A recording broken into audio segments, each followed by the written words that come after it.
Okusinziira kwa alipoota y'ekitongole ky'ebyobulamu mu nsi yonna, endwadde z'omutima ze zimu ku ezo ezisinga okutta abantu mu nsi. Nga bwe gwatuukira omwaka gwa 2021, abantu kumpi obukadde 2.5 be baali baakafa ekirwadde ky'omutima.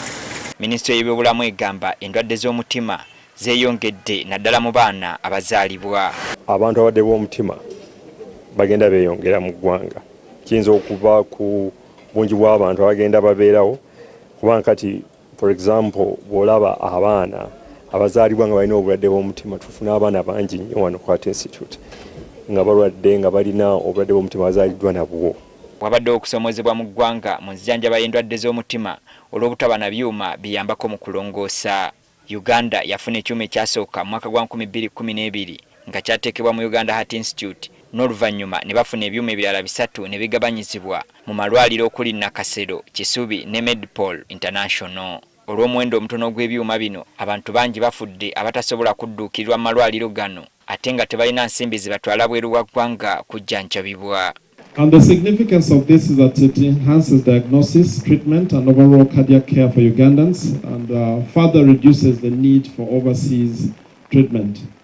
Kati olwaleero Uganda Heart Institute efunye ekyuma ky'omutima eky'omulembe ekirala. Endwadde ezisinga ez'omutima nga mu baana, endwadde abaana abalina ebituli mu mitima basobola okubijjanja, bisobola okujjanjabibwa nga tebasaliddwa, tebalongooseddwa oba okubejjula ekifuba.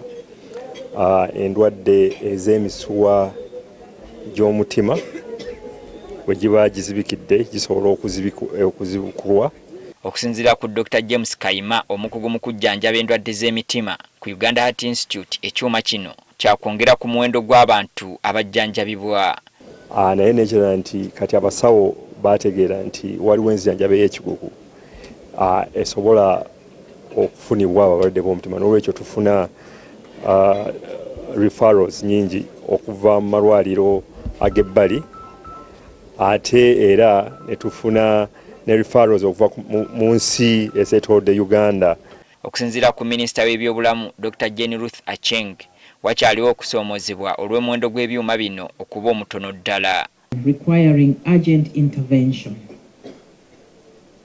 You can imagine if we are planning for 10,000 and already every year we have 8,000 babies that need urgent intervention.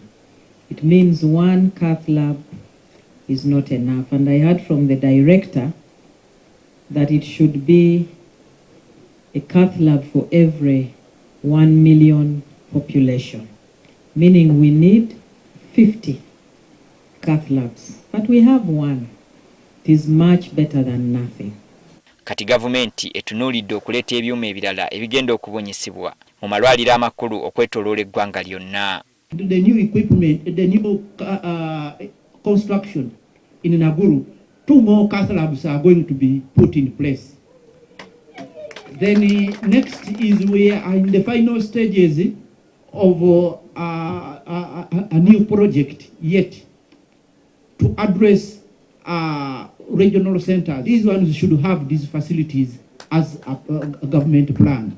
We only are going to start to do them in phases.